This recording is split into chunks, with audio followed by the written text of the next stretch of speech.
Dragon গাছে যেদিন ফুল ফোটে সেদিন যদি সারা দিন রাত নিম্নচাপের কারণে বৃষ্টি হয় তাহলে কিন্তু খুবই সমস্যার বিষয়। আগের দিন রাতে এই ফুলটা ফুটেছিল, পরদিন সকালবেলায় মানে আজ সকালবেলায় আমি ফুলটাকে খুললাম প্লাস্টিক থেকে।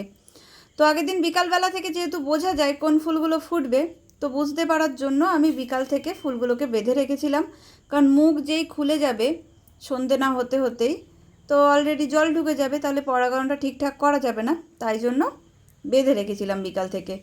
তো এটা যেহেতু একটা ফুল ফুটেছিল ওই জন্য খুব একটা সমস্যা হয়নি, কিন্তু যখন অনেক ফুল ফোটে একসাথে তখন যদি এরকম নিম্নচাপের জন্য বৃষ্টি হয় তাহলে দুঃখের আর সীমা নেই। প্রত্যেকটা ফুল আলাদা করে বাঁধো, আবার যখন বৃষ্টি থামবে তখন আলাদা আলাদা করে পরাগায়ন করো, আবারও বেঁধে দাও, পরদিন আবারও প্লাস্টিকগুলো খোলো সকালবেলায়। তবে আমার কপাল ভালো যে একটা ফুল ফুটেছে এই ওয়েদারে, আর এই আজকে দুটো ফুল ফুটছে, আগে একটা দেখালাম আর এই একটা। তবে যদি ওয়েদার খারাপ থাকে এগুলোকেও আবার বাঁধতে হবে আজকে সন্ধ্যাবেলায়।